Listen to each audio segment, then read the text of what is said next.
It is another incredible time of the week where we get a chance to see who are the fatzos that have been dominating better than the other big men on a football field. It is time to go in the trenches with the top 5 performing offensive lines out of Week 7 of the NFL season with AQ Shipley. Yay, AQ. AQ, who's the number 5 offensive line coming out of Week 7? Wow. Oh, yeah. The New England Patriots, AQ. New England Patriots. I think everybody in this office is going to be happy with this top 5 all day, but let's start with the New England Patriots. Let's take a look here.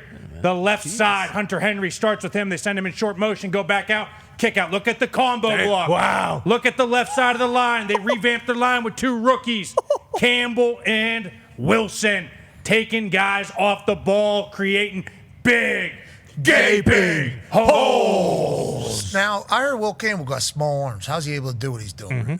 It's unbelievable how these scouts always get it wrong with the short arms. Not always get it wrong. There's certainly some short-armed men who didn't make it in the NFL. Will Campbell is not one of those guys. He's a dog. He's a beast. What is it about this particular offense maybe that sets this offensive line up to have success? Or is it the offensive line that is setting up the offense to have success? So let's start with the offensive line. 4 or 5 new starters from a year ago. They bring in 2 rookies on the left side, and they got Morgan Moses and Garrett Bradbury coming in as veteran free agents. So those 4 have been fantastic pickups. And they are very good at running the football when they have a fullback, when they have 2 tight ends, when they do what Josh McDaniels did under Tom Brady. Yeah, and the Josh McDaniels under Tom Brady. Okay, I understand what you're saying. You were a teammate of Tom Brady. You understand how it actually goes behind the scenes. Go ahead, Conrad. Yeah, that would make sense. But also the one guy that AQ is mentioned, the 4 or 5, the one guy that is returning from that offensive line, he got paid because of how good he was at right guard, Mike Onwenu. And we moved him last year I wasn't on the staff, but they moved him last year. I thought about it to right tackle. This year, he's back at right guard, and he has been nails all season long. For you, AQ, was there a difference in the looks that they got from Tennessee? Because a lot of people on the internet, the coaches, myself included on the internet, were saying we of course were saying thank you. We're saying that like they were facing a lot of 8-man boxes, 7-man boxes, and in this play it's clearly a 7-man box. But was there less of that because teams are starting to respect Drake May a little more? There is less because they respect what he can do passing the football, but also Josh McDaniels loves 2 tights, loves fullback, and what does that bring, D-Butt?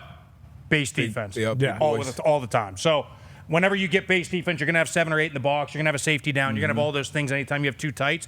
But when they go in passing situations and now hand it off, it's clear 6-man boxes. They're not forcing Drake May to throw the ball. Is this New England's first time on here? This is their first time on here, and this is the first time all season that they've ran the ball this well. I think this is the first time they've gone over 100 yards. All right, New England. We're back. That's Vrabel football, baby. That's right. Who's the number 4 performing offensive line out of Week 7 of the NFL season? Wow. Yeah, the Chicago Bears, baby. And they look good. I put a tweet out about how this is exactly what Ben Johnson envisioned, minus the quarterback. He still's got to pick up the pace a little bit. But let's start with Jesus. We don't need to dive into everything you're saying. You think Caleb's nowhere near where he can be in this offense? I think if he continues to learn under Ben Johnson and get to the point where he's doing things on time in Ben's offense, instead of being a little frantic, a little panicky, rolling out right, rolling out left, and kind of doing all these off-schedule things, this offense can be just like Detroit was. Okay, cannot wait to watch that. Now, the offensive line is obviously a big-time talking point. They invested in it. They did, and their offensive line and the run game has been fantastic. But let's take a look. This is exactly what Ben Johnson used to do. We get a motion going across. Let's bring Loveland back across. Guess what? Don't block him. Just stiff arm. Get to the corner. This is the exact same play that the Atlanta Falcons ran a couple weeks ago with Von Miller. If you guys remember, it's a copycat league. Here it is. A little whoop-de-woo to go ahead and bait Von. Nope. Boom. Same thing.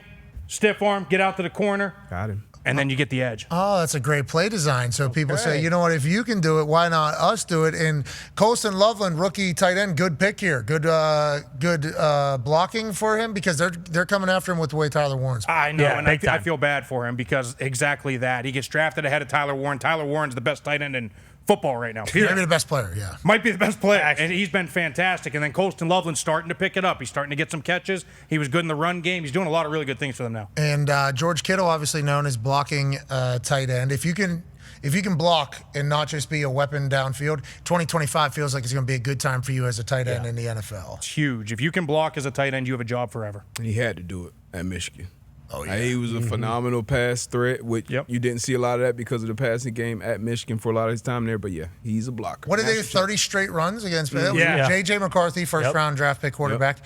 First-round draft pick tight end, obviously on the same field. Let's go 35 straight runs. Why? Because they can't stop it. So let's just keep doing that. Let's just win the game and get out of here. Love the selflessness of that particular team. Go ahead, Conman. Yeah, when you say copycat league, I assume Ben Johnson isn't going back through the internet or the plays of every single game. Are there coaches specifically, or not coaches, but jobs specifically for people to bring plays to Ben Johnson or whoever that they can then maybe implement if they like them? Oh yeah, there's people upstairs that are scouring the internet. They are going on everybody's internet. They're looking at film. They're doing everything, and they're trying to find those plays. I remember when I was with Cliff, we would get plays, and we'd get a one-word play for the week, and it'd be like Abilene.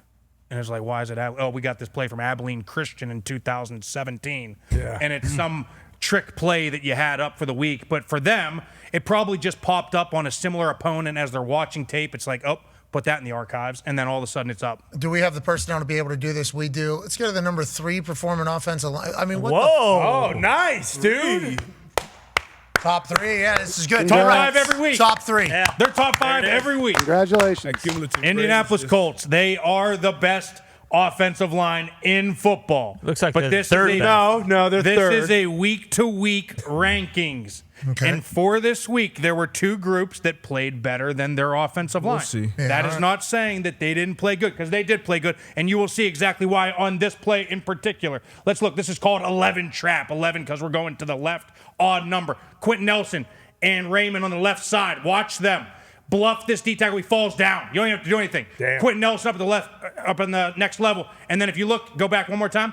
Look at the right side. Bortolini gets a crossface. Bortolini. We didn't even Yeah. bring that up when we were talking about spaghetti earlier. That's right. Bortolini gets the crossface. He seals it. Braden Smith gets the crossface. He seals it. And then the biggest thing is they get the blitz up the field, and that creates the Big gaping hole out the back Sick side. celebration. I mean, he's got a good selling. Yeah. Very good selling. Figured it out. Love it. Very replicable, very doable, and it looks cool every time. And with how fast he runs, it just kind of carries him. Exactly. Gets right into it after he crosses the goal line. Yeah, it doesn't look like it's too much. It feels like that was a good brainstorm session and it ended up in a great spot for him. He's scoring a lot of touchdowns. That's because the offensive line's best Third best offensive in line. football.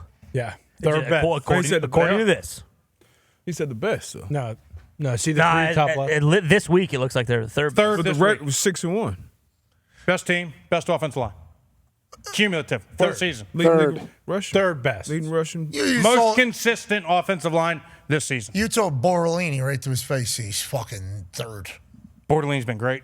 I know. Is that right? I know he has. But Quentin Nelson's Toronto been great. Junior. Both tackles been great. what's wrong with the north left corner of this particular? Well, there's 2 teams Third great. that had better performances amongst the offensive line this week. Oh, Period. You think Bortolini's a spaghetti guy? no, I think he's a rigatone guy. Justified. He likes rolling, folks. Rigatoni. Yeah, Tortellini, maybe? maybe Tortellini. I mean, good. Bortolini for Tortellini, you might just say, hey, look at me, the family and the entire thing. But, Gabagool. yeah, he's great. He's been, hey, grazie, prego for what you've been doing for us over here with the, mozzarella and the pepperoni and the prosciutto and everything they're doing here, which is obviously good. Number 3 offensive line coming out of week 7 is the Indianapolis Colts. Who's the number 2 performing offensive line out of week 7? Wow. The Detroit Lions. Okay. Hey, Foxy, before you let this thing run, let me just talk about why I loved this group. I watched this film yesterday, and as I took a look at this film, it reminded me of a 9-on-7 practice. You remember 9-on-7? Oh, You yeah. remember 9-on-7. Yep. Here's what gets lost in the sauce whenever you do 9-on-7. You let your technique go out the window, and it just becomes an attitude game, right? Because you're just trying to win the drill. And whenever you're trying to win the drill, I'm coming off the ball harder. I might miss sometimes, but I'm trying to punch you in the fucking mouth. Strangle right? a little bit. They knew who was coming into town. It was Tampa Bay, right? It was Vita Vea. It was all the boys trying to punch you in the mouth. This was like a 9-on-7 game. And they also had some really good plays in the technique. And you guys all remember this play from the other night. Let's take a look. So look, 2 double teams at the point of attack. That's called duo. There it is. 2 double teams. Let's watch them get hip to hip, cover these guys up, get up on Levante David. Wow. The running back sets up the block, and then see ya.